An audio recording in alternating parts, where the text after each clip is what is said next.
Hello, kamusta tayong lahat? Nagpapasalamat ako kay Almighty Father kasi we are free from the bondage of sin.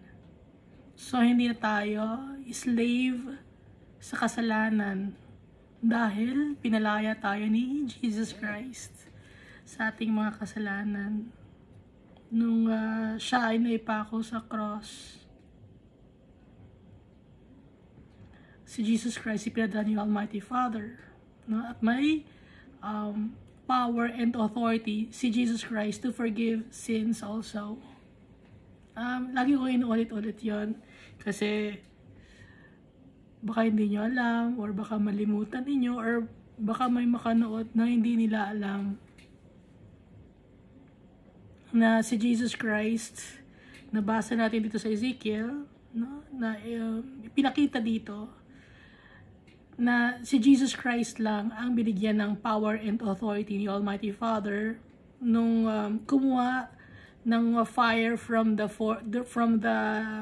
cherubim at ibinigay kay Jesus Christ. Ipinagutos ni Almighty Father yun. Pero hindi dahil sa malaya na tayo pwede na natin gawin ang gusto nating gawin. Dapat syempre susunod tayo sa tatay natin kung ano ang tama, no, ang correct or righteous sa paningin ni Almighty Father. Susundin natin yon dahil tatay natin siya.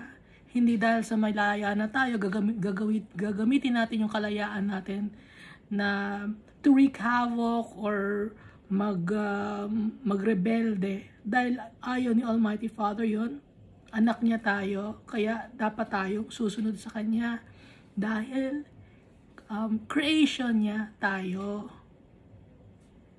Sana naintindihan natin yun, ano? Kasi baka may magtanong yun, kung malaya na tayo, bakit susunod pa tayo kay Almighty Father? Creation tayo ni Almighty Father. It's either slave ka to sin or susunod ka sa kagustuhan ni Almighty Father. Ang kapupuntahan mo pag slave to sin ka, hindi ka magtitiwala kay Almighty Father, yung soul mo mapupunta sa eternal damnation and sa lake of fire. Pero kung susunod tayo kay Almighty Father, ang makukuha natin, inheritance natin, eternal life with Jesus Christ and the Almighty Father in heaven. So, may choice ka, dalawa lang, no? So, tayo, alam natin na anak tayo ni Almighty Father, ang pipiliin natin, yung tatay natin, yung totoong nagmamahal sa atin, yung totoong nagmamalasakit, yung totoong nagbibigay ng care sa atin, yung nag-nurture sa atin, yung protector natin.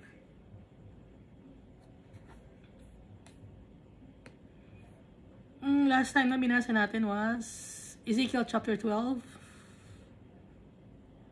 And 12 ba?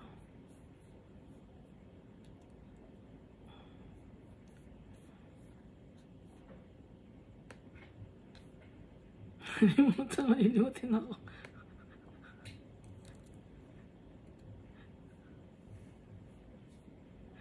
Yung binasa natin.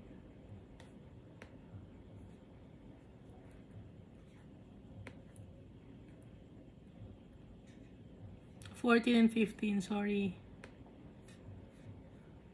Kasi ba't ako nandito sa Ezekiel chapter 13? No? Ba't ako nandito sa Ezekiel chapter 13? Kasi dito sa Ezekiel chapter 13, yung mga false prophets. Okay? Dapat maging alam natin i-distinguish yung mga false prophets sa totoong true followers of the Almighty Father. So, ang isang sign doon ay yung i-encourage tayo to read the Bible and to pray. Pero pag sinasabi niya na makinig kayo sa akin, huwag kayo sa Bible tumingin, itong leaflet, itong babasahin ninyo, hindi ganon, okay? Sa Bible lagi tayo nakabase sa salita ng Diyos. Tsaka dito din, binabanggit yung mga yung mga babae na nagtatahi ng mga spells. So, literal, no, na itinatahi, like, ibinuburda sa mga katawan, yung may mga damit minsan na nakikita ninyo, no? Meron ba kayo nakikita mga damit na may mga sign ng dragon, ganon, mga sign ng moon, tapos kulay itim, tapos merong mga kung ano-anong mga pangit na mga words ang nakalagay or pangit na mga drawings. Yon, literal yon. Pero meron din na mga ginagawa na mga amulets or charms. So, ayaw ni Almighty Father yung mga ganon. Kasi idolatry din yon. Instead of trusting the Almighty Father, you trust the charms, the amulets. Ito, pang-protect ako to. Ginagawa ng mga tao yon. Ayaw ni Almighty Father, that's idolatry. Kaya pala ito ang nakabukas sa Ezekiel chapter 13, kasi sa Ezekiel chapter 16 ay idolatry. No? At sa Ezekiel chapter 14 naman ay kinokondena yung mga tao na nagsasalita ng kasamaan at nagiging unfaithful kay Almighty Father. Hindi matapos na unfaithfulness, matitigas ang ulo, stubborn.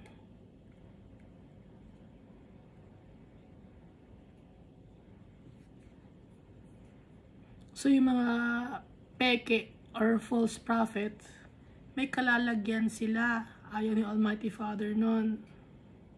May punishment yon.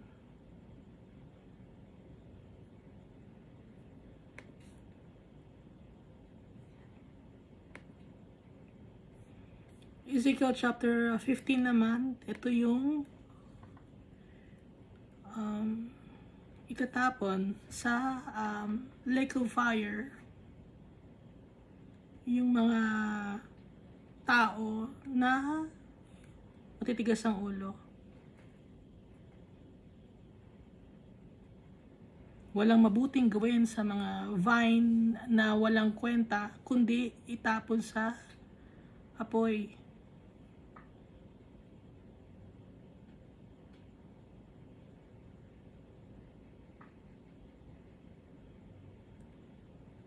Tigasan ng ulo ng mga tao.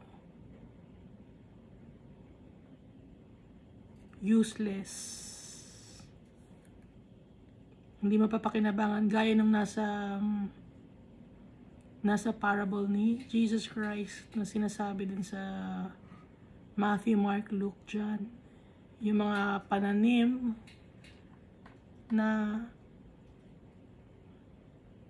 walang kwenta o hindi namumunga, tinatapon sa fire.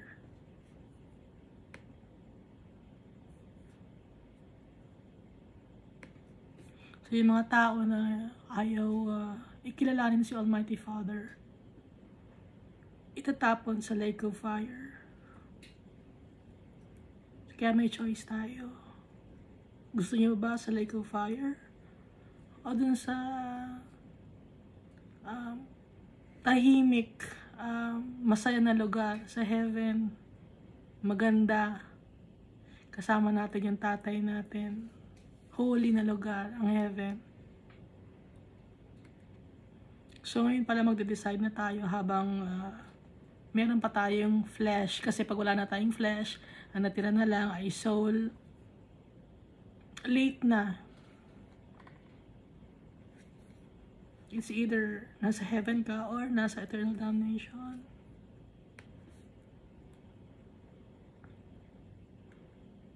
So dito na tayo sa Ezekiel chapter 16. Again, the word of the Lord came to me, saying, Son of man, cause Jerusalem to know her abominations. Sabihin mo sa Jerusalem kung ano ang mga kanyang mga karumal-dumal na mga ginagawa. Ipaalam mo sa kanya. Sabi ni Almighty Father kay Ezekiel. Laging inutusan ni Almighty Father si Ezekiel. Nahihirapan siguro itong si Ezekiel, no? Kasi napaka-holy ni Almighty Father. Laging nangihina itong si Ezekiel. Pero para magkaroon siya ng kalakasan, ng body, soul, spirit, humingi na siya ng strength from the Almighty Father. Kasi, pag si Almighty Father lumalapit, manghihina tayo. Kaya nga, di ba si Moses, sabi kay Moses, hindi mo pwede makita yung mukha ko dahil pag nakita mo yung mukha ko, hindi ka mabubuhay.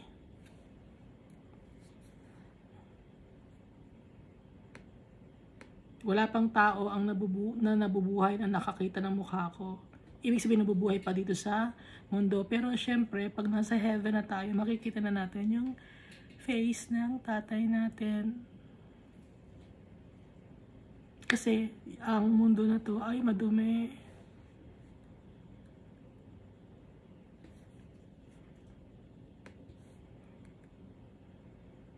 Ang heaven literal na malinis at spiritually na malinis.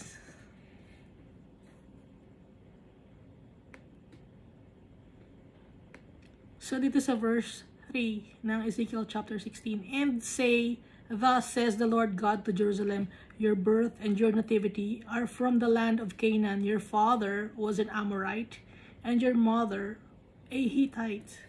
Bakit nasabi ng Amorite ang father ng mga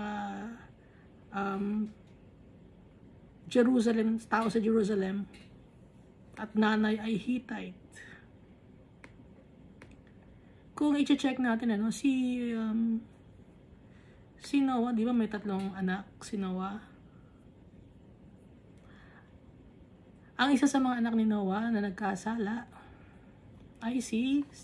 kay Noah ay si Ham.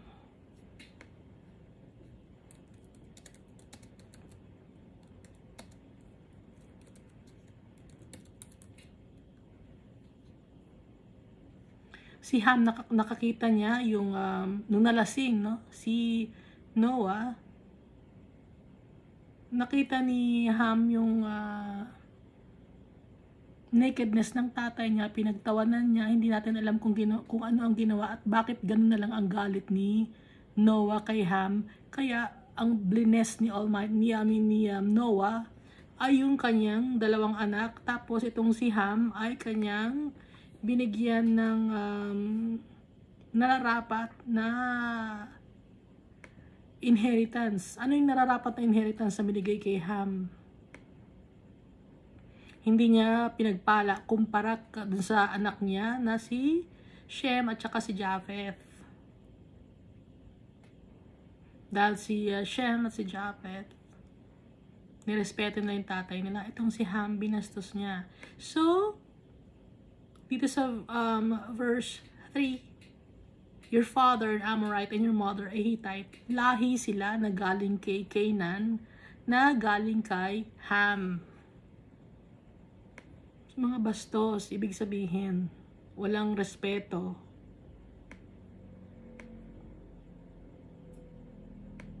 Ang ugaling ng kabastusan, rebelde.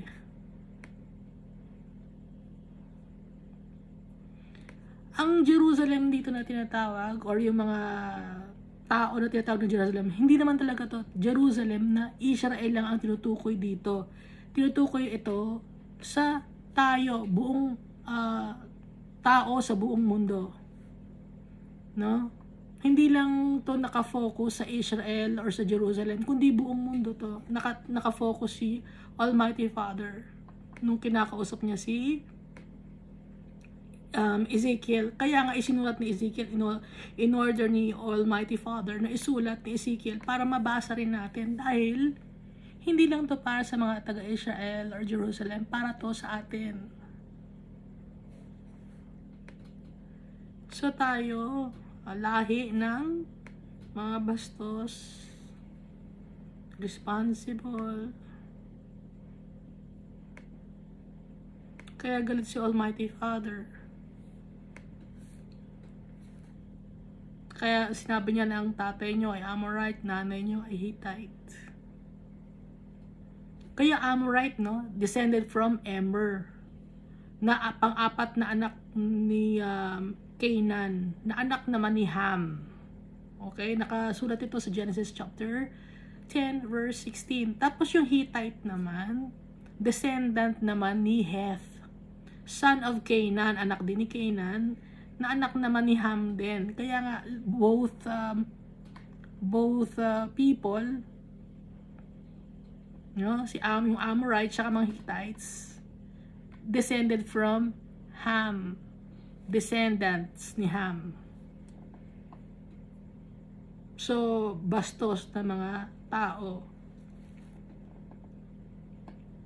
As for your nativity, on the day you were born, your navel cord was not cut, nor were you washed in water to cleanse you. You were not rubbed with salt, nor wrapped in swaddling cloths. Nung pinanganak ka, madumi ka. Sabi ni Almighty Father. Hindi natanggal yung pusod mo. Hindi ka nahugasan ng tubig para luminas ka. Hindi ka nalagyan ng asin para matanggal yung dumi sa katawan mo. Or naibalot ka sa isang tela. No eye pitied you to do any of these things for you, to have compassion on you. But you were thrown out into the open field when you yourself were loathed on the day you were born. Sabi ni Almighty Father. Nakakaawa ka, walang naawa sa'yo. Tinapon ka sa isang open field.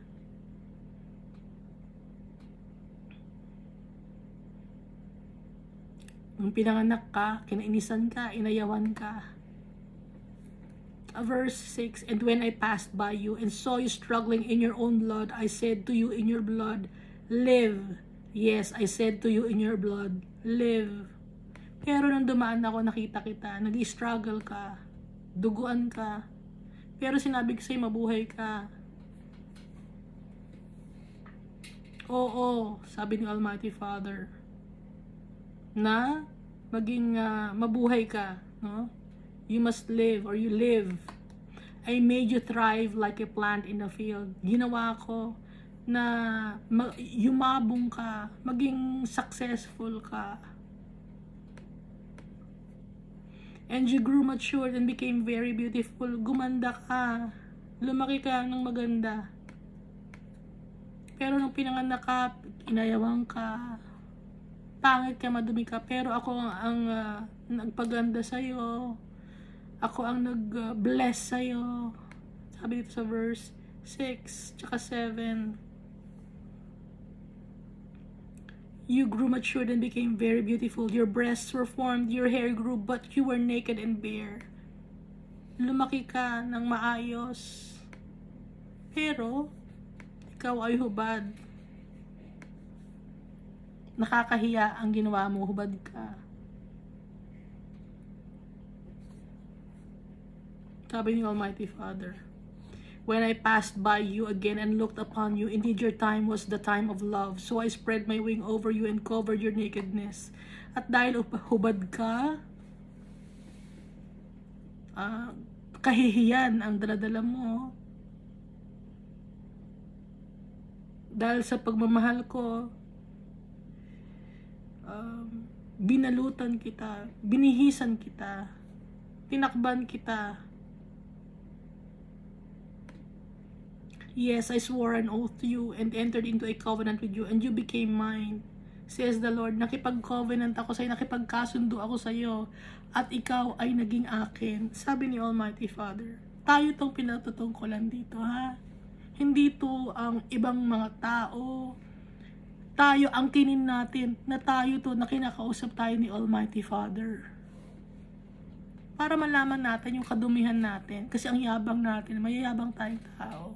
Prideful, egoistic. Para malaman natin yung kung anong klaseng tao tayo. And then I washed you in water. Yes, I thoroughly washed off your blood and I anointed you with oil. Sabi ni Almighty Father. And I clothed you in embroidered cloth and gave you sandals of badger skin. I clothed you with fine linen and covered you with silk. Ang gaganda ng mga binigay ko sa'yo damit, sandals, binigay ko sa'yo made of badger skin, mga mamahalin. Binigyan kita ng oil, inanoin kita ng oil. Bless kita. I bless you. Pati yung dugo, tinanggal ko sa katawan mo. I adorned you with ornaments, put bracelets on your wrists and a chain on your neck. Binigyan kita ng magandang buhay. Binigyan kita ng mga alahas, mga dadamitin mo magaganda, bahay mo maganda, makapag-aral ka.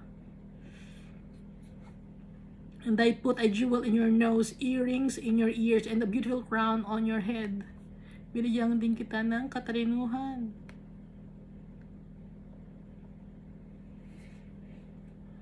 Binigyan kita ng knowledge and wisdom. Thus you were adorned with gold and silver. Punong-puno ka ng alahas, and your clothing was of fine linen, silk, and embroidered cloth. You ate pastry of fine flour, honey, and oil. Ang gaganda, yung mga kinakain mo masasarap. Sabi ni Almighty Father, yung mga damit mo magaganda, mamahalin.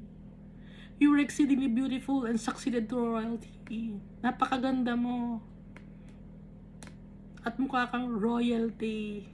Dahil sa akin, sabi ni Almighty Father, your fame went out among the nations because of your beauty. Nakilala ka dahil ang ganda mo.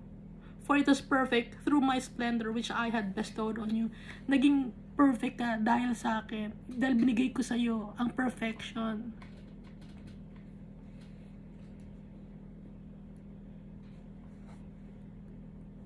But you trusted in your own beauty. Pero naging mayabang ka.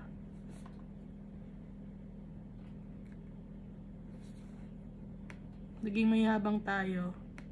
Played the harlot because of your fame. Played the harlot.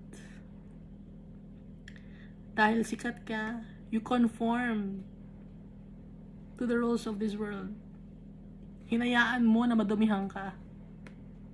And poured out your harlotry on everyone passing by who would have it. Kahit sino, pinagbibigyan mo. Makikipag-deal sa'yo, kahit madumi, payag ka. Magkapera ka lang para sumikat ka. Lahat pinapayag ka na gawin. Dahil sa mundo to, pero ako nagpaganda sa'yo. Sabi ni Almighty Father, you took some of your garments and adorned multicolored high places for yourself and played the harlot on them. Ipinagyabang mo kung ano ang meron ka. Kahit hindi naman sa'yo galing, pinagyabang mo. Such things should not happen, nor be. Yung mga bagay na hindi dapat mangyari yun, yung pagyayabang mo na yun. Kung anong meron ka, dahil sa akin lahat galing yan. You have also taken your beautiful jewelry from my gold and my silver, which I have given you. Lahat na ng binigay ko sa'yo.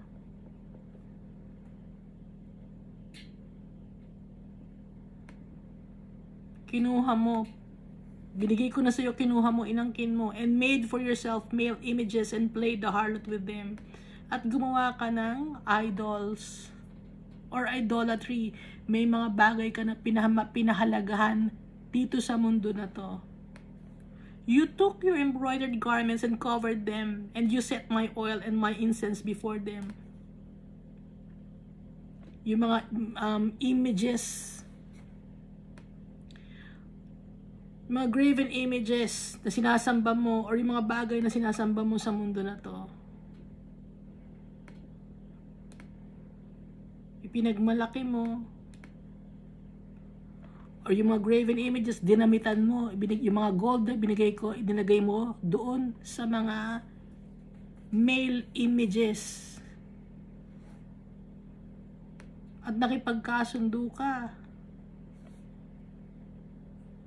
Also my food, which I gave you, the pastry of fine flour, oil and honey which I fed you. You set it before them as sweet incense, and so it was, says the Lord. Pati yung mga pagkain na ibinibigay ko, ibinigay mo rin.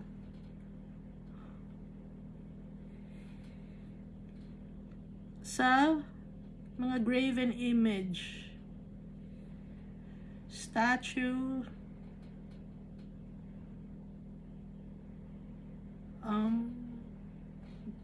binaliwala mo, yung binigay ko sa'yo, ipinimigay mo sa iba, namuhay ka ng makasalanan. Sabi ni Almighty Father, tayo ang kinakausap ni Almighty Father dito. Huwag na tayo turo ng ibang tao. Huwag na tayo magturo ng ibang tao. Tayo to. Ha? Baka kasi sabihin nyo, hindi ako to. Tayo to. Tayo ang kinakausap ni Almighty Father. Kasi minsan mayabang tayo eh. Kadalasan mayabang tayo. Sabihin, hindi ako yan. Hindi, maayos akong tao, malinis akong tao. Sa tingin mo lang na maayos kang tao, pero sa tingin ni Almighty Father, hindi. Sa tingin ko, maayos akong tao, pero sa tingin ng Almighty Father, hindi. Ganon yan eh. Kasi hindi tayo aware, no? Akala natin tama yung ginagawa natin. Hindi tayo aware na nasasaktan na natin yung tatay natin. Dahil nakafocus tayo sa mundo na to, hindi binabaliwala natin siya. Yung mga kautusan niya, tinatalikdan natin, inaayawan natin. Kasi gusto natin sundin yung sarili natin. Dahil available, kitang-kita natin sa mundo na to yung karangyaan. No?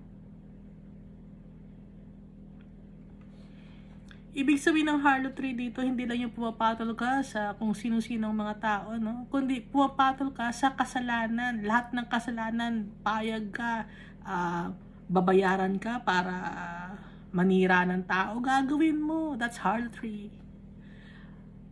Ichichismis mo yung tao for validation. That's harlotry also. No? Iba-ibang klase. So, itong harlotry, ito ay kasalanan na sumisimbolo sa lahat ng kasalanan. No, iisa-isahin ba natin ulit ang kasalanan? Alam naman natin, 'di ba?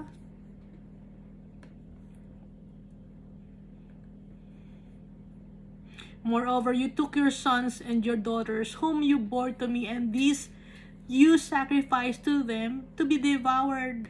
Pati mga anak mo, no? Tinuruan mo magkasala sa akin, mapalayo sa akin. So, may mga kasalanan tayo na nakukuha ng mga anak natin. Kaya natututo yung mga anak natin ng kasalanan dahil na rin sa atin.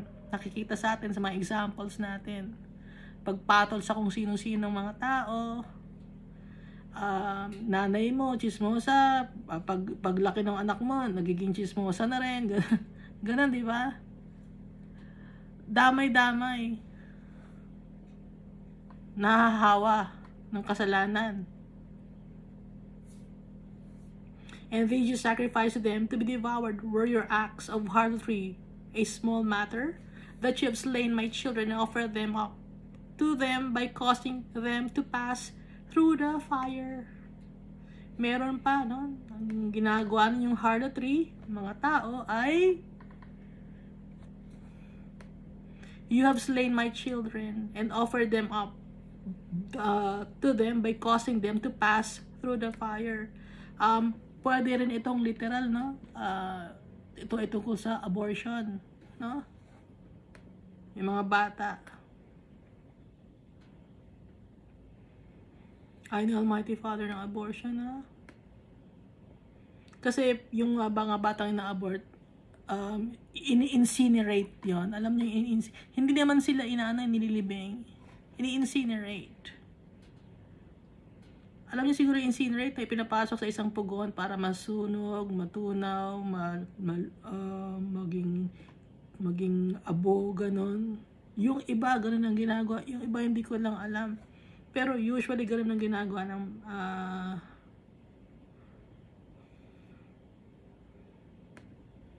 ng legal na lugar ng abortion. Merong ding hindi legal na lugar, no? Ganun din ang ginagawa. Sinusunog. And in all your abomination and acts of harlotry, you did not remember the days of your youth, when you were naked and bare and struggling in your blood. Hindi mo ko inaalala, sabi ni Almighty Father, yung karumal-dumal na ginagawa mo. You're prostituting yourself. Pero you didn't remember the days that you were blessed, sabi ni Almighty Father. Hindi mo naaalala yung oras na blines kita, binigyan kita ng madaming mga blessings, iningatan kita, nung hubad ka, binigyan kita ng damit, lahat, kinalimutan mo yun. Pinagpalit mo ako sa kasalanan. Verse 23. Then it was so after all your wickedness, woe, woe to you, says the Lord. Nakakaawa ka. And that you also built for yourself a shrine and made a high place for yourself in every street. Pinagmalaki mo ang sarili mo, pati yung kasalanan mo, ipinagmamalaki mo. Hindi mo na kinakaya ang kasalanan mo. Pagsisinungaling mo, hindi mo kinakaya, pinagmamalaki mo pa na nakapanloko ka ng tao. Pinagkakalat mo pa na may marami ka mga nalokong tao na sumikat ka. Pinagmamalaki mo na yung business mo nag-prosper dahil ang laki ng kita mo. Nagpapaloan ka sa mga tao, tapos ang laki ng tubo mo. Pinagmamalaki mo yun.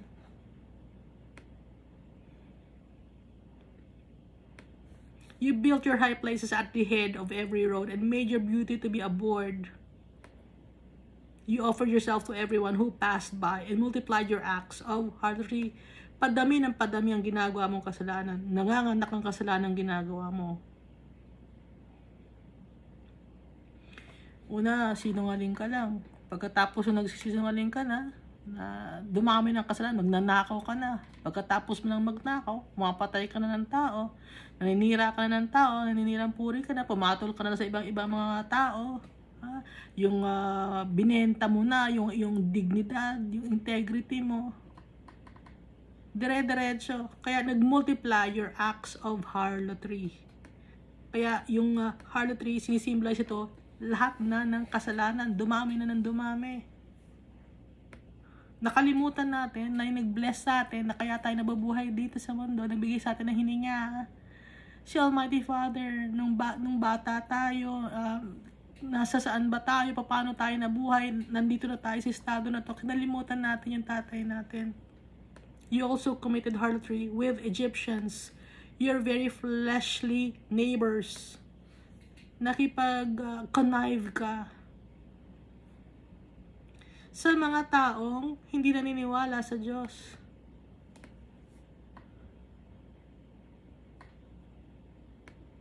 And increase your acts of harlotry to provoke me to anger. Mas lalo akong nagalit. Pinilit mo akong magalit.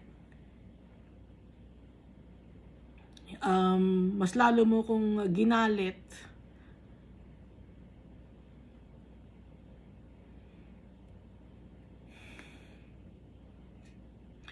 Ulitin ko na, you also committed harlotry with the Egyptians, your very fleshly neighbors.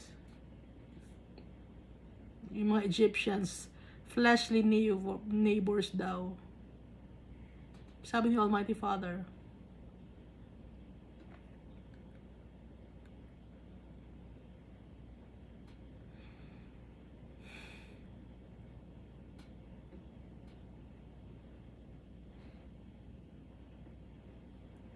Dito sa King James Version, no? Thou hast also committed fornication with the Egyptians, thy neighbors, great of flesh, and hast increased thy whoredoms to provoke me to anger. Ang sakit ng ang sinasabi ni Almighty Father. Masasakit. Masakit magsalita si Almighty Father. Kasi galit na siya.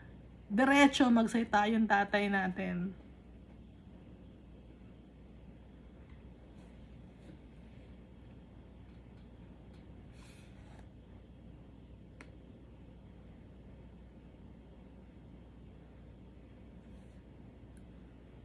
Dumami na ng dumami ang kasalanan natin.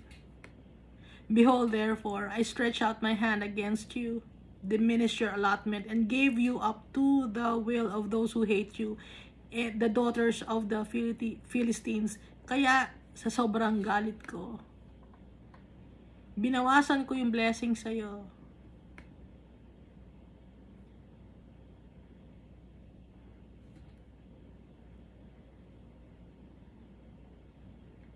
Mga pagkain mo, yung mga kung ano naman ang meron ka, binawasan ko.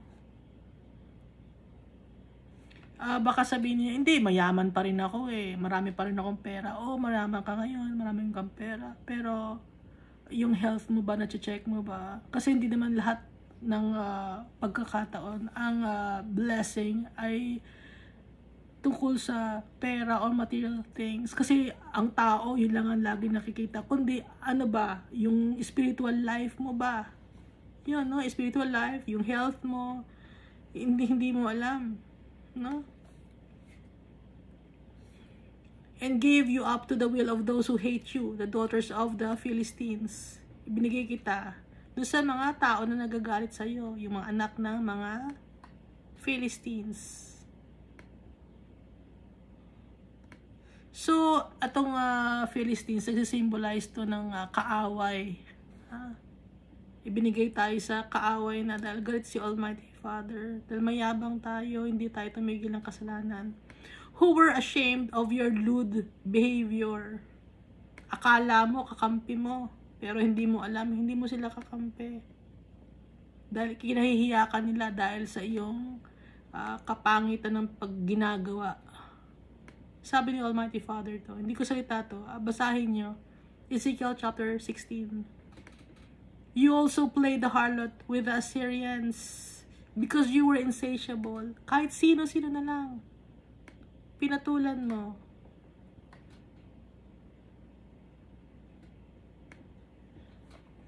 Kahit sino-sino na lang.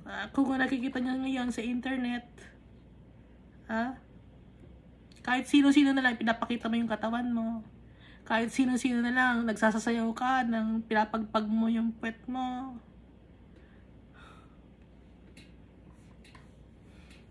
Para lang sa views, para lang sa, madami kang makuhang money, no? Yung iba kasi nagkakaroon ng money, magpapakita sa internet, gano'n. Manloloko ng tao, mang-scam ng tao.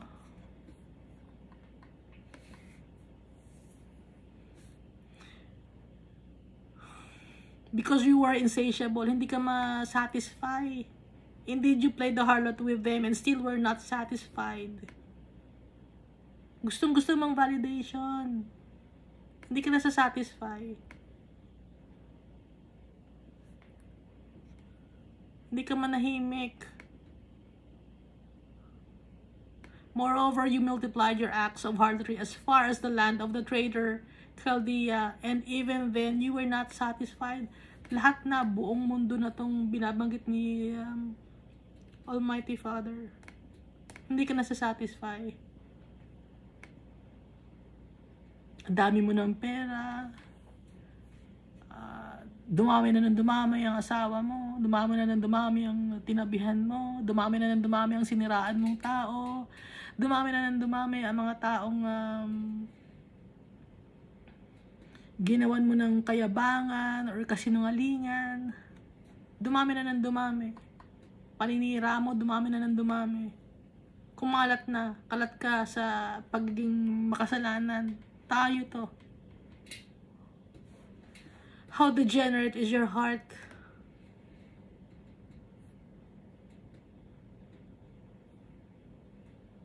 Sabi ni Almighty Father, yung puso mo napaka-degenerate.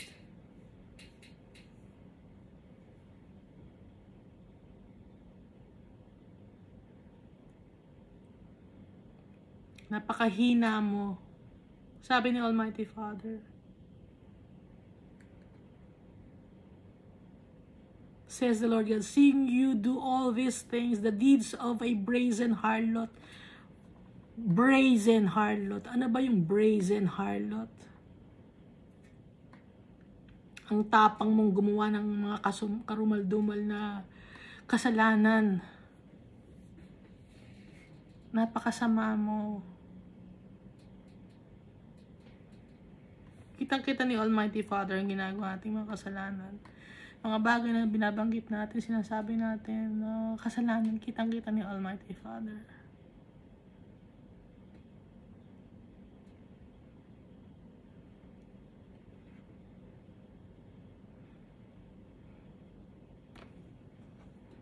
You erected your shrine at the head of every road and built your high place in every street. Yet you were not like a harlot because you scorned payment.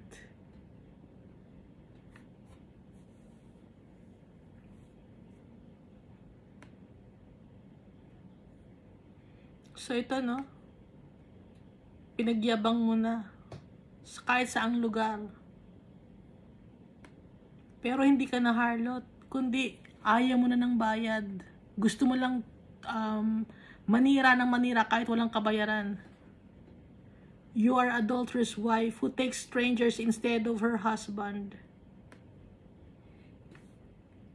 Patol ka ng patol sa kahit na sino. Lahat pinapatulan mo. Lahat ng chismis, pumapatol ka. Lahat ng usapin na mga hindi magaganda, pumapatol ka. Lahat ng pagkakaperahan, papatol ka. Kahit manloko ka, kahit mang-scam ka, kahit manira ka ng mga katrabaho mo, mga kaibigan mo, sinisiraan mo.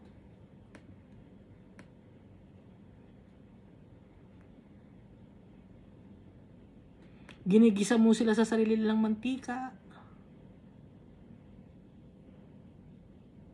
Men make payment to all harlots, but you made your payments to all your lovers. Yung mga lalaki, nakalagay dito, sila nagbabayad sila ng mga prostitutes or harlots.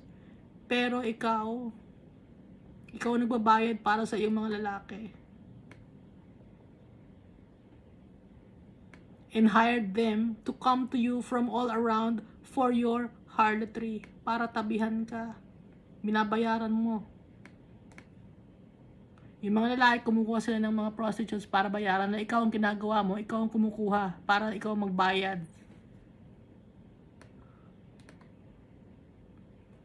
You are adulterous wife. Pag sinabing adulterous wife, pag sinasabing wife, no, sa babae ito, hindi lang ito ay isang babae, kundi ito yung, di ba ang tawag sa Earth, Mother Earth? Sa nature, Mother Nature. So, female ang pagkaka-describe dito ni Almighty Father. Kasi yung mga tao sa Earth, no? Kasi Mother Earth, no? Naintindihan ba ninyo? Kaya lahat tayo ito.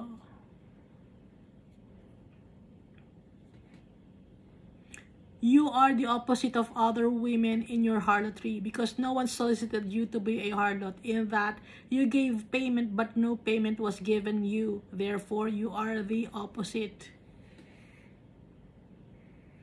Yung iba, binabayaran sila. Ikaw naman, ikaw ang nagbabayad at hindi ka nila binabayaran. Therefore, you are the opposite. Ikaw ang kabaliktaran.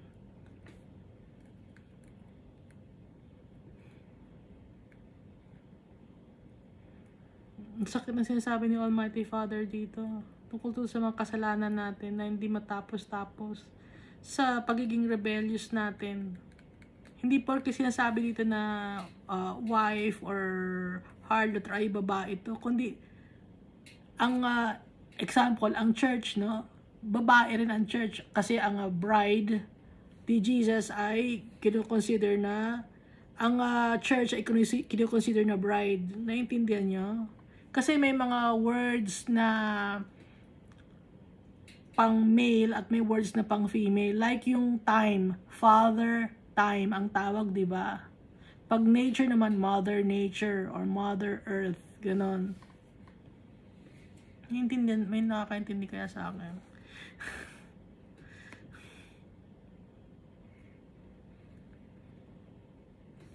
Now then, O harlot, hear the word of the Lord.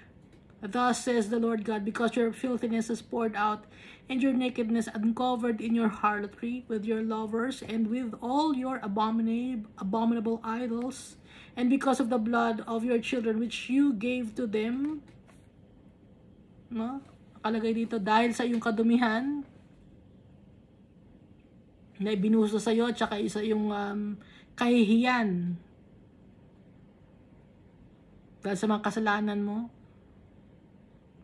pati na rin ang iyong mga sinasamba na mga bagay o tao, at dahil na rin sa dugo ng iyong mga anak na isinakripisyo mo para lang makuha mo ang mga bagay na gusto mo.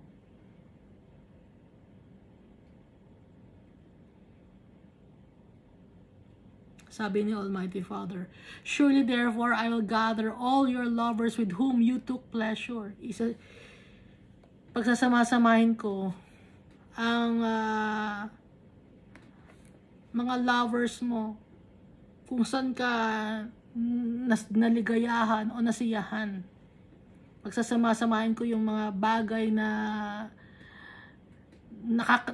nakaka-entice sa'yo.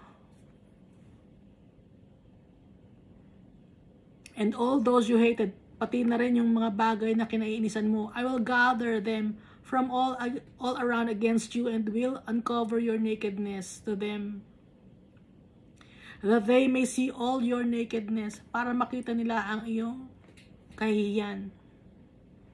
Pagsasama-samahin ko, sabi ni Almighty Father, yung mga bagay na gusto mo at yung mga bagay na ayaw mo.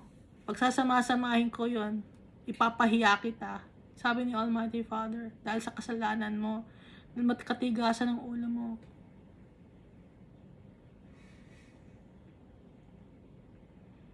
And I will judge you as women who break wedlock or shed blood are judged. I will bring blood upon you in fury and jealousy.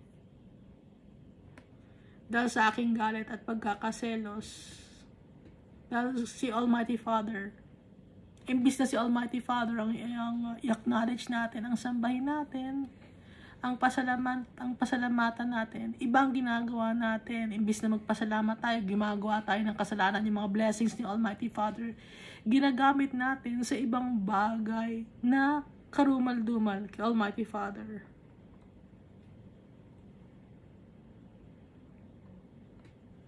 Binigyan tayo ng blessings. Anong ginawa natin sa blessings ni Almighty Father?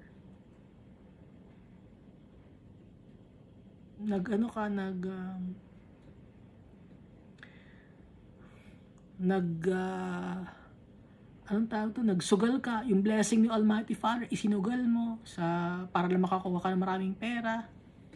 Yung blessing ni Almighty Father, ang ginawa mo, nagbayad ka ng tao para makapanira ka ng tao.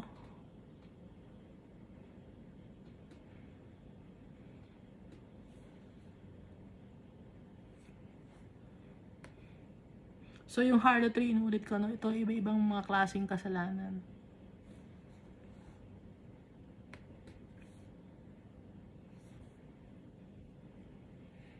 I will also give you into their hand, and they shall throw down your shrines and break down your high places. They shall also strip you of your clothes and take your beautiful jewelry and leave you naked and bare. Ang gagawin ko ngayon sa mga bagay na hinuhumalingan mo, tatanggalin ko yung blessing sa iyo, at yung mga blessings na example, no, nagsugal ka, mawawala yung blessing mo. Mawawalan ka ng pera.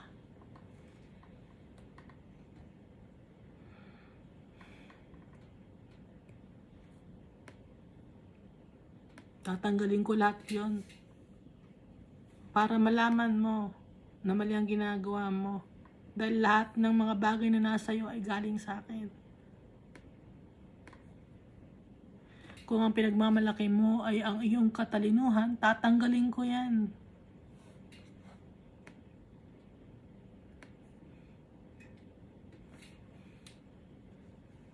Kaya wala tayong mapagmamalaki.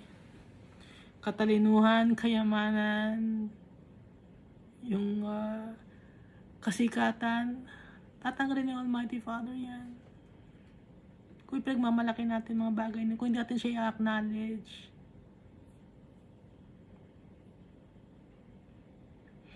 Sa ngayon, kunyari, sikat ka, no? Tatanggalin ni Almighty Father yung kasikatan mo. Dahil sa hindi mo ina-acknowledge yung Almighty Father.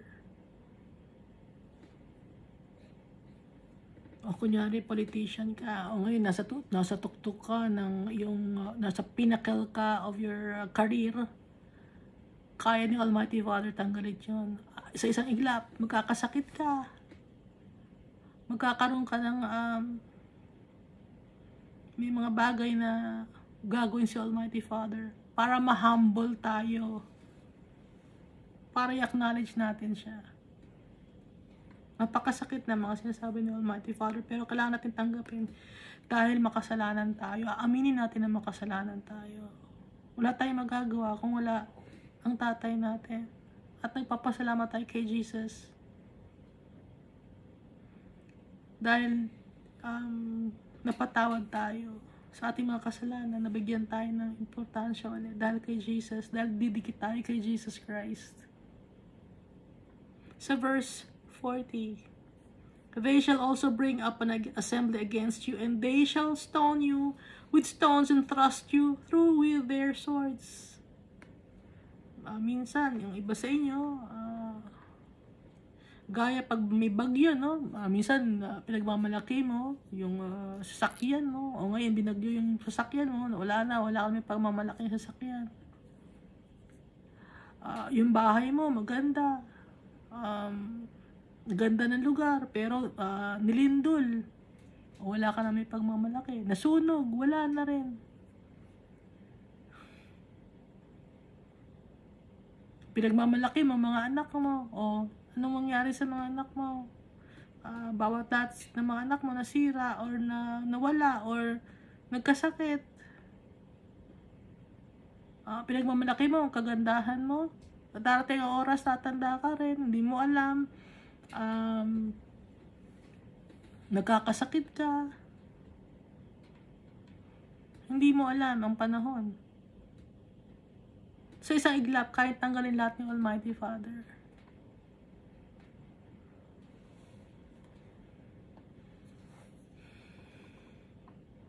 They shall burn your houses with fire and execute judgments on you in the sight of many women.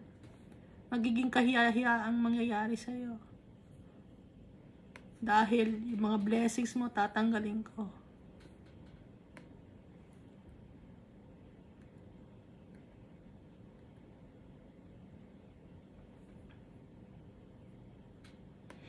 And I will make you cease playing the harlot. Hahayaan ko na tumigil ka sa paglalaro bilang isang harlot. And you shall no longer hire lovers. Hindi ka na ngayon makakakuha ng mga lovers, or hindi ka na ngayon makakakuha ng mga kontrata sa business mo. No? Hindi ka na nila i-acknowledge ng mga tao. Kaya kong gawin yan, sabi ni Almighty Father. Kaya ni Almighty Father itong gawin. Lahat ng ito. So I will lay to rest my fury toward you, and my jealousy shall depart from you. I will be quiet and be angry no more. So pag nangyari yon, hindi na ako magagalit sa iyo. Pag naparusahan na kita, magiging tahimik na ako at hindi na ako magagalit. Sabi ni Almighty Father. Pag na-judge na kita, they shall burn you your house with fire and execute judgments on you in the sight of many, and I will make you cease playing the harlot, and you shall no longer hire lovers. So I will lay to rest my fury toward you, and my jealousy shall depart from you. I will be quiet and be angry no more. Because you did not remember the days of your youth, hindi mo ko inalala. So, see Almighty Father, He will avenge Himself. Kung tayo gusto natin ng justice, si Almighty Father din mas lalo na dahil siya ang creator natin. Ngayon, pag nabigyan na ni Almighty Father ng justice ang sarili niya, hindi na siya magagalit. 43. Because you did not remember days of your youth, but agitated me with all these things, surely I will also recompense your deeds on your own head, says the Lord, and you shall not commit lewdness in addition to all your abominations. Matitigil na ang iyong paggawa ng kasalanan.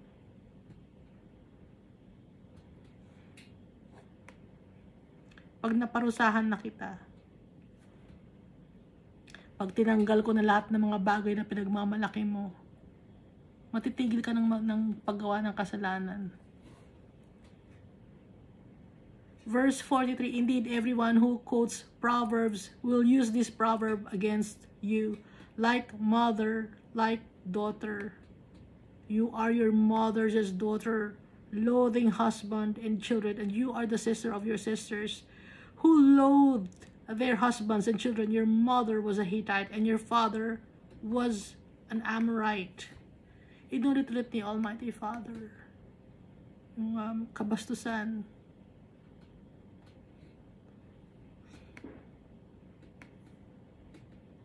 Yung pagiging prideful.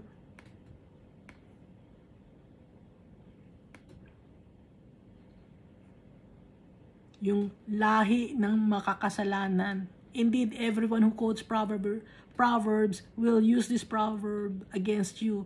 Lahi ng kasalanan. Like mother, like daughter, you are your mother's daughter, loathing husband and children, and you are the sister of your sisters, who loathe their husbands and children. Your mother was a Hittite, and your father an Amorite. Lahi ng mga makakasalanan, ng walang kahihiyan. Your elder sister is Samaria, who dwells with her daughters to the north of you, and your younger sister, who dwells to the south of you, is Sodom and her daughters. Kaya binabanggit ang Sodom and Samaria, lugar ng mga makasalanan din ito. Kaya nga, ang kapatid mo ay Samaria. At nakatira sa Sodom and her daughters, no? Your younger sister who dwells to the south of you is Sodom. Yung kapatid mo na bata ay si Sodom. Yung matanda mong kapatid ay si Samaria. You did not walk in their ways, nor act according to their abominations, but as if that were too little, you became more corrupt than they in all your ways. Mas naging masama ka sa Samaria, sa Sodom. Mas naging masama tayo. Ang mundo ngayon, pasama ng pasama.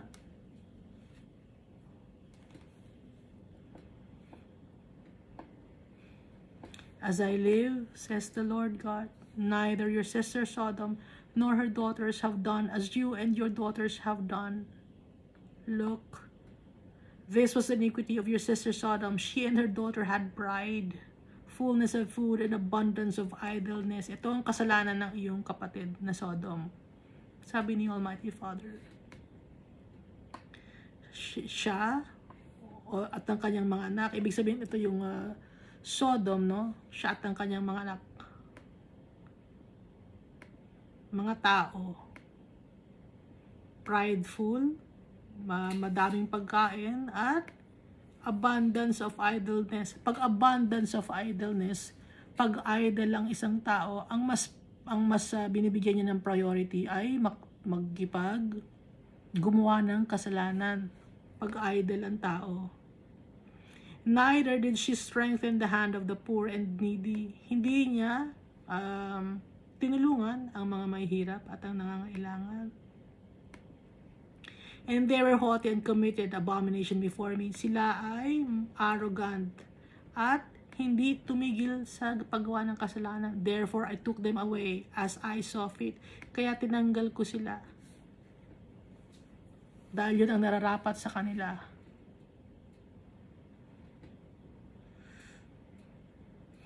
Andito pala sa Book of Ezekiel yung galit ni Almighty Father.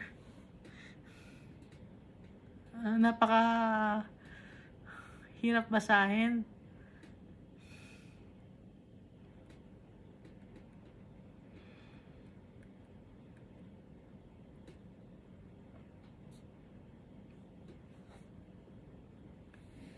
Samaria did not commit half of your sins, but you have multiplied your abominations more than they, and have justified your sisters by all the abominations which you have done. Pare-pareho kayo. Pero mas yung Samaria, hindi siya nakagawa ng kasalanan ng gaya ng sayo. Konti lang kasalanan niya, pero pare-pareho kayo na makasalanan.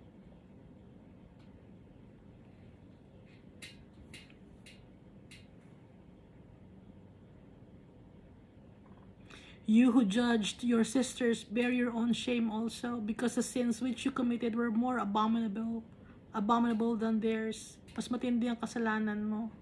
Mas karumal-dumal ang kasalanan mo. So, hindi lang ito ang Jerusalem or Israel. No? Hindi lang ito ay Samaria. Buong mundo to. Ha? Huwag natin sasabihin, hindi, Israel lang yan. Jerusalem yan. Hindi. Tayo to. Tayo to.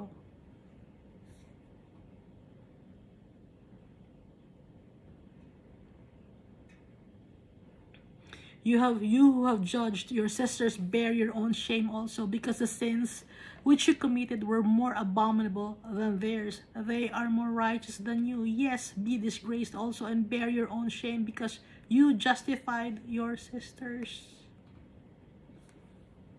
Mas matindi yan, nagawa mong kasalanan, sabi ni Almighty Father, kaysa sa iyong mga kapatid or sa mga lugar na malapit sa iyo. Mas matindi naging kasalanan mo or kasalanan ninyo na lahat kayo.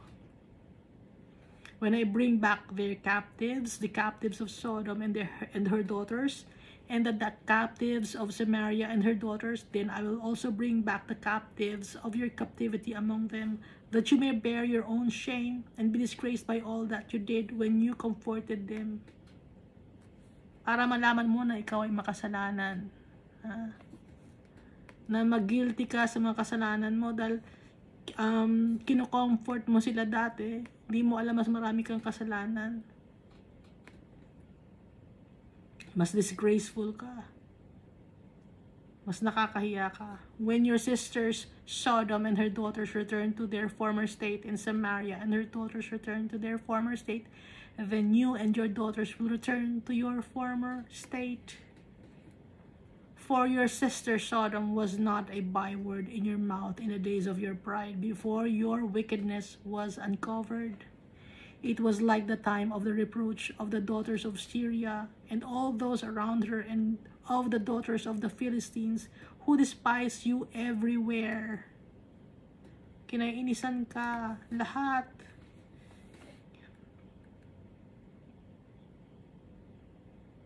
Ng mga tao, kinaiinisan ka, hindi mo alam, kinaiinisan ka. Kanya-kanyang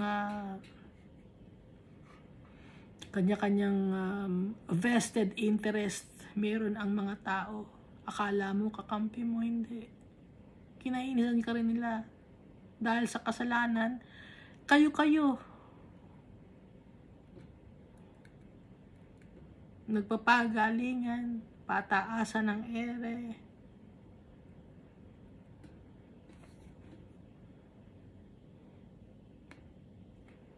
Hindi nyo ba napapansin? Kahit mga Christians, nagpapagalingan din. Dito ako ma-attend sa ganitong lugar. Mas magaling yung pastor namin. Dito ako ma-attend sa ganitong lugar. Mas maganda yung mga mga song leaders namin. Magaganda kumanta. Dito ako ma-attend kasi mas malaki ang building namin, aircon, hindi kami napapawisan. Sa tingin nyo, tama yun? Dito kami dahil mas magaling kami, kasama namin puro mayayaman. Mga business people lang mga kasama namin, mga businessman. Sa tingin nyo, hindi nagagalit si Almighty Father nun? Sa tingin nyo, natutuwa si Almighty Father pag gano'n?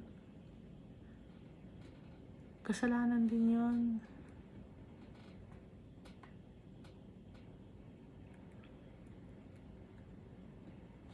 You have paid for your lewdness and your abominations. says the Lord. For thus says the Lord God, I will deal with you as you have done, who despised the oath by breaking the covenant. Sinira nyo ang covenant, ang kontrata, o ang testament. Ano ba yung covenant? Ano ba yung testament? Yung nasa Old Testament, yung Ten Commandments, sinira ninyo. Ano ba yung nasa Ten Commandments na naging dalawa na lang sa New Testament? Ano yun? Love the Lord your God with all your heart, with all your soul, with all your mind, with all your strength. At saka, love your brother as you love yourself. Sinira niya yung kanyang kontrata.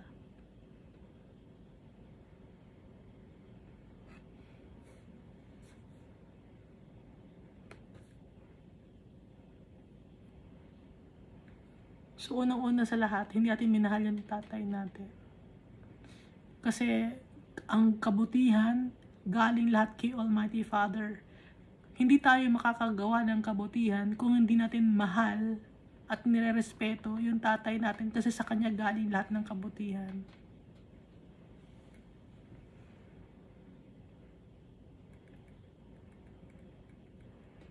Verse 60.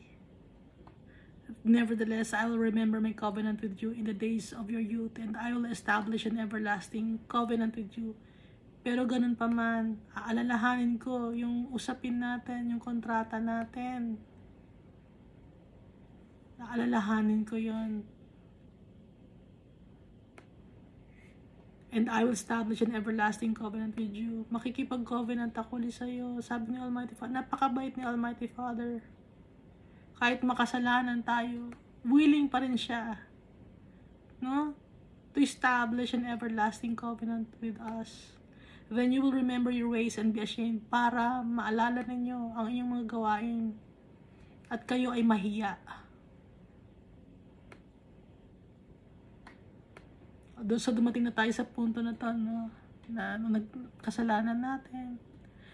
Pero ngayon dumating si Jesus Christ, naalala niya yung covenant niya at may establish yung everlasting covenant sa atin dahil kay Jesus Christ. At ngayon, naalala na natin yung mga kasalanan natin na nakakahiya. Mga ginawa natin. When you receive your older and your younger sisters, for I will give them to you for daughters, but not because of my covenant with you. And I will establish my covenant with you. Then you shall know that I am the Lord, that you may remember and be ashamed. Maaalala natin.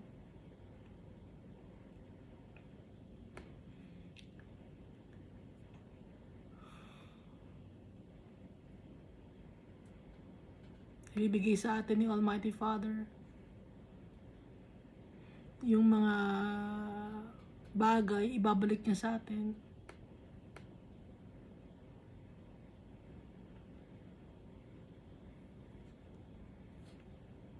At i-establish niya yung kanyang covenant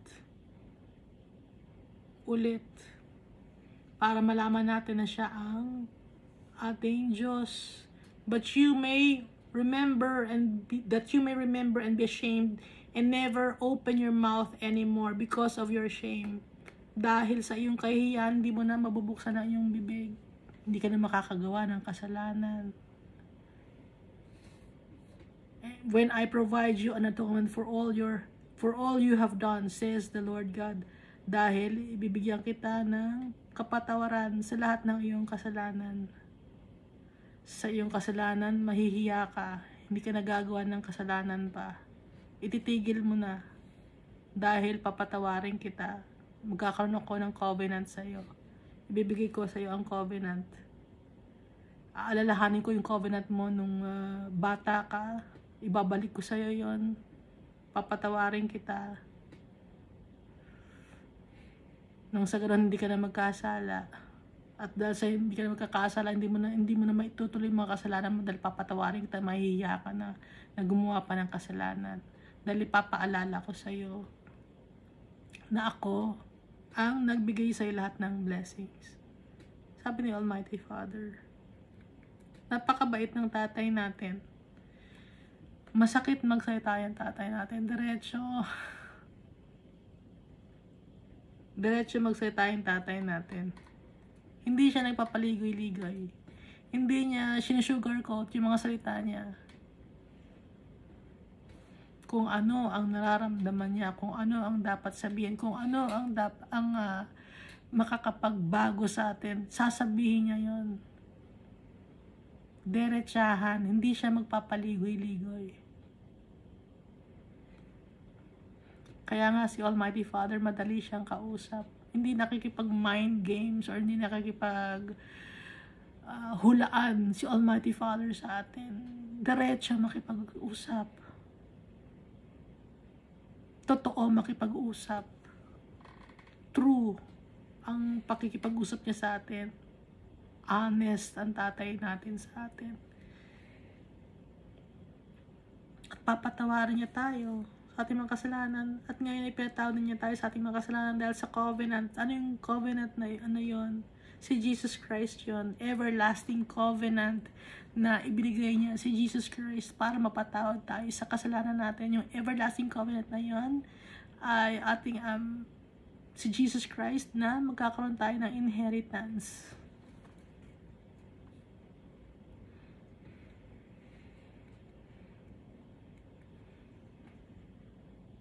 Makakasama pa rin natin siya in heaven dahil papatawarin niya tayo sa ating mga kasalanan.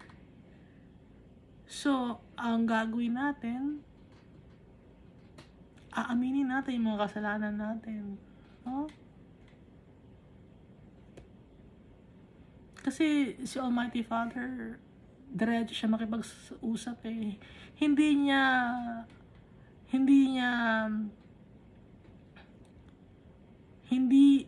nakatago ang mga bagay na ginawa natin. Lahat lantad, lahat ng mga bagay na ginawa natin. Kaya ganito magsalita yung tatay natin. Walang natatago sa mata ng tatay natin. Omniscient, omnipotent, omnipresent.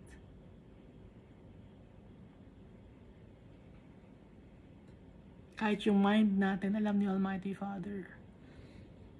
So yung everlasting covenant, si Jesus yun. Kasi yung kingdom ni Jesus, it will last forever. So yun yung everlasting covenant, si Jesus. Kaya magpasalamat tayo dahil kahit na makasalanan tayo, pinatawad niya tayo. Dahil nakipagkasundo siya. Siya pa rin nakikipagkasundo sa atin. Siya pa rin ang gumagawa ng covenant. Gumagawa ng paraan para makabalik tayo sa Kanya. Napakabait ng tatay natin. Siya ang gumagawa ng paraan para makabalik tayo sa Kanya. Dahil yun sa pagmamahal niya sa atin.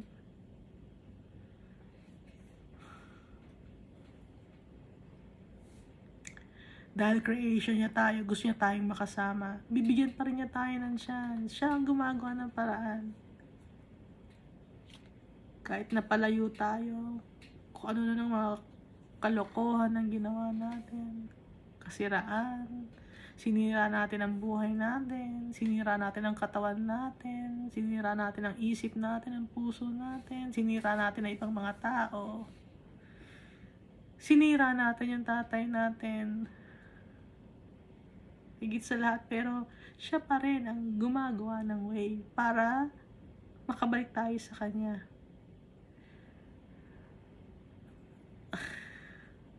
Napaka-great ng love ng tatay natin para sa atin. Kaya, great yung love niya para sa atin. Ngayon naman tayo din, dahil sa mga kasalanan na nagawa natin, ititigil na natin yung kasalanan natin dahil marirealize natin or na-realize natin yung kamalian natin. Na-realize din natin kung gaano kabait yung tatay natin. At na-realize natin yung mga kasalanan natin. Hindi deserve ni Almighty Father na baliwalain natin siya. Dahil siya ang nagbigay sa atin ng blessing. Siya ang nagbigay sa atin ng hininga. Lahat-lahat na nakikita natin sa mundo na magaganda galing lahat kay Almighty Father. Gusto niya tayong alagaan. Dahil tayo hindi natin kayang alagaan ang sarili natin. Pag inalagaan natin ang sarili natin, napapahamak tayo. Pag nagdidesisyon tayo ng sarili natin, nasisira tayo. Kaya yung mga decision natin, ibibigay natin kay Almighty Father. Lord, i-guide niyo po ako. Lord, kayo pong manguna sa buhay ko. Lord, kayo po yung mag-decide para sa akin. Dahil mahina po ako, Lord. Makasalanan ako. Hindi ko alam ang tama o mali. Kung hindi ko alam ang future, ikaw lang, Lord, na nakakaalam. Kaya i-guide mo ako sa tamang path. Sa path na gusto mo, Almighty Father. Para makabalik ako sa'yo. Gusto ko, Lord, makabalik sa'yo eh. Doon sa tunay na tatay natin. Doon sa tunay na nagmamahal sa atin. Kailangan tayong makabalik. Dahil matagal niya na tayong inaantay, no? Darating din ang time na lahat ng paghihirap natin sa mundo na ito matatapos. Matatapos lahat. Pati ang mundo na ito matatapos din. At yun yung time ng graduation na natin, i-present na sa atin ni Almighty Father, yung inheritance natin. Kung iisipin natin, no, napakaganda ng plano sa atin ni Almighty Father. Na dati hindi natin nakikita. Ngayon nakikita na natin yung plano ni Almighty Father sa atin. Yung gusto niya mangyari para sa buhay natin. Yung gusto niya mangyari para sa eternal life in heaven with Jesus.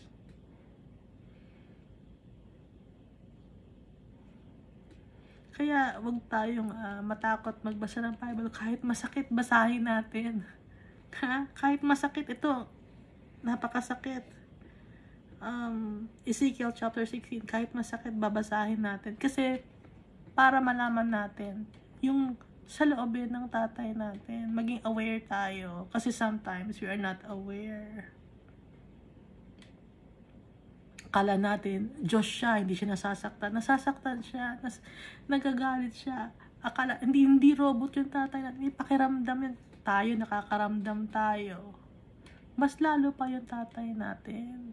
Kung tayo, nagmamahal tayo, mas lalo yung tatay natin. Kung tayo, nasasaktan tayo, pag may nananakit sa atin, mas lalo yung tatay natin dahil nasasaktan siya pag may nananakit sa mga anak niya.